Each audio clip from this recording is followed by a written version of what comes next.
Non abbiamo notizie sull'origine di Pordenone, sappiamo fosse abitata alla fine del Novecento e che si sviluppò come importante porto sul Noncello, da cui il suo nome Portus Naonis. Dopo varie vicissitudini, nel 1276 diviene possesso degli Asburgo d'Austria, che in questo periodo costruiscono i primi importanti edifici, come il Duomo, dove possiamo ammirare l'affresco di San Rocco e la pala d'altare denominata Madonna della Misericordia, entrambi del Pordenone,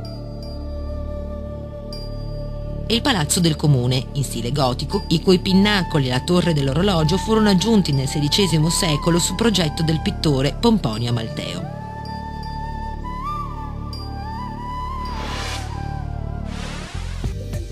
Intorno al 1450 passa sotto il dominio di Venezia e la vita culturale raggiunge il massimo splendore.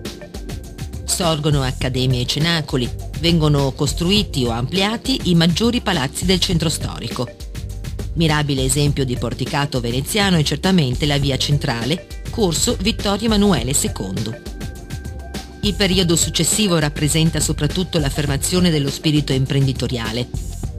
Aumenta il numero dei mulini, degli opifici, delle attività, preludio dell'industrializzazione che culmina nell'Ottocento. Caduta la Serenissima, iniziano alcuni anni di alternanza di dominio franco-italiano ed austro-russo, fino a che diviene definitivamente territorio italiano nel 1866. Con l'introduzione dell'energia elettrica, la realizzazione della strada Pontebana e della linea ferroviaria, decade il suo ruolo di porto che ebbe alle origini ed iniziò ad affermarsi con decisione l'industria, tanto che nel 1900 la città conosce un notevole sviluppo nelle lavorazioni metalmeccaniche, siderurgiche, chimiche e del legno. Nel 1968 Pordenone diviene capoluogo di provincia, prima infatti era parte della provincia di Udine.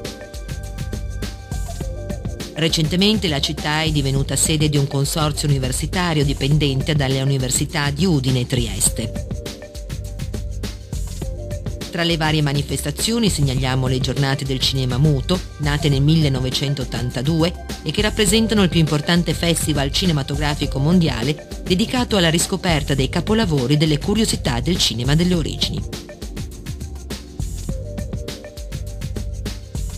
Per raggiungere Pordenone si percorre l'autostrada A4 Venezia-Trieste. A Portogruaro ci si mette sulla A28 uscita Pordenone.